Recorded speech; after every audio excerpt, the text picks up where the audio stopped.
The Toproll is one of the most popular and used techniques in arm wrestling. It is used by most of the elite arm wrestlers and has incredible technical advantages over other techniques. So in this video, I will explain what a Toproll actually is, why it is so effective, and what muscles are required for a strong Toproll. Then I will show you 8 different exercises that you can do in any commercial gym to develop a strong Toproll. So what is a Toproll? To answer this question, I will show you a few clips of the strongest Toprollers of all time, and everything will become pretty clear.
As you can see, the goal of a Toproll is to attack your opponent's wrist and fingers. The Toproll in itself also has different variation. The most popular Toproll variation is the posting Toproll, where you rely a lot on your rising and brachioradialis. Then you have the low hand Toproll, where you will drop your rising and rely mostly on your brachioradialis and back to apply your back pressure. You also have the side pressure Toproll, where you hit sideways while keeping your back pressure and pronator engaged. And finally, you have the open arm Toproll, or the king's move, however you want to call it. Now, why is the Toproll so effective? The main objective of a Toproll is to open up your opponent's wrist and fingers. When you do that, your opponent loses control of their hand because the wrist gets bent back.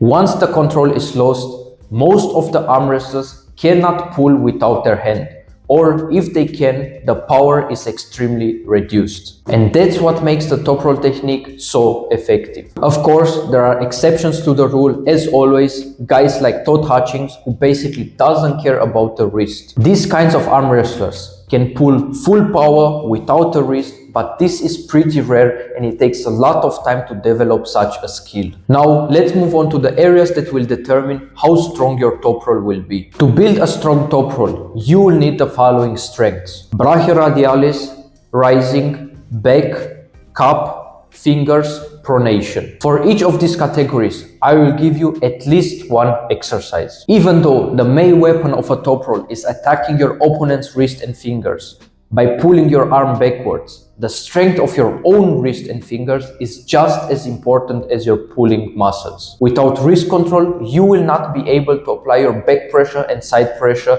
at their full capacity. A small note worth mentioning is that many people consider the Toproll to be the safest arm wrestling technique. That's because it relies mostly on your muscles and not a lot of tendons, joints, and ligaments, which are more fragile structures that have a higher risk of injury. Now, with that being said, let's start with the exercises, and the first exercise is dumbbell hammer curls. This is probably one of the most popular gym exercises in general. When it comes to arm wrestling, it's great because it builds a strong brachioradialis muscle. It is very simple to perform. The only mistake that you can do is working with weights that are too heavy to control. That's when you stop working the muscle correctly and start to swing too much. There is a much better exercise for the brachioradialis, which will come later in the video. The second Toproll exercise is back rows. Here you will work mainly on your back, but some of the elbow flexors will also get activated. You can also add fat grips if you want to target your fingers even more.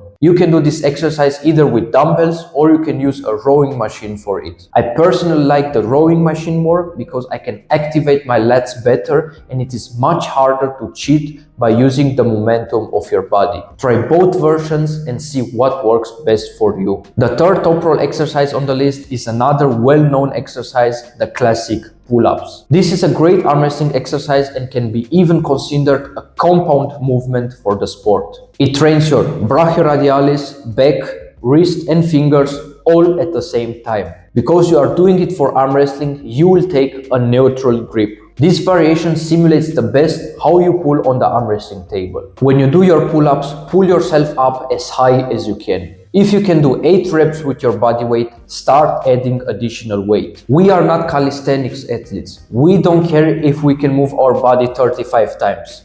For arm wrestling, it is complete nonsense, so start using additional weight. The next exercise on the list is probably the most important brachioradialis exercise.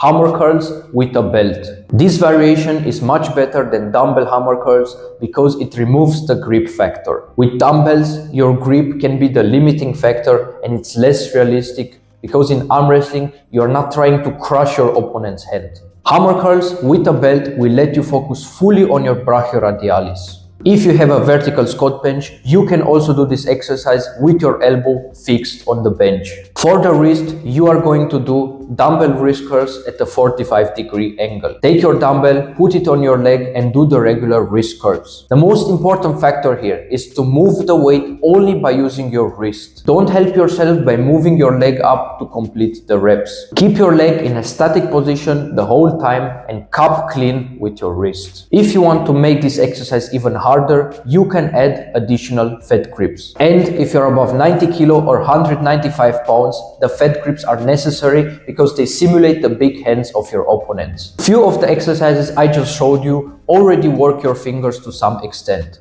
But here is another one that will isolate your fingers, and that is dumbbell finger rolls.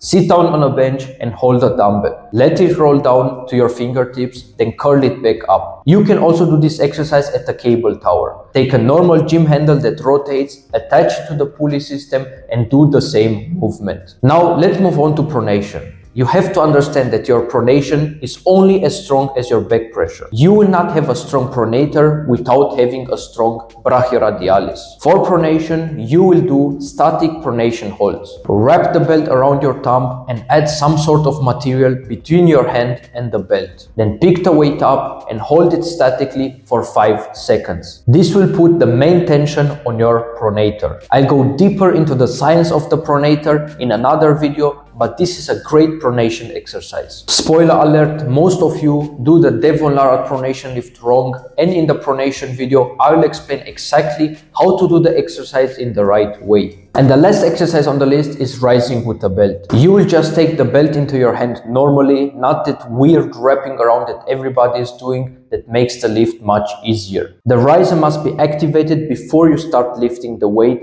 and then you will lift the weight up. Also, start with a straight wrist to simulate a real arm wrestling match. Make sure that your arm is parallel to the floor when you start lifting. You can do this from standing or sitting down. Try around and see what works best for you. These were 8 exercises that you can do in any commercial gym to strengthen your Toproll. If you have any questions, drop them in the comment section. I will answer them all. Also, if my videos help you train smarter and get stronger, you can support the channel. Link is down below. Keep your eyes on this channel. Great stuff is coming.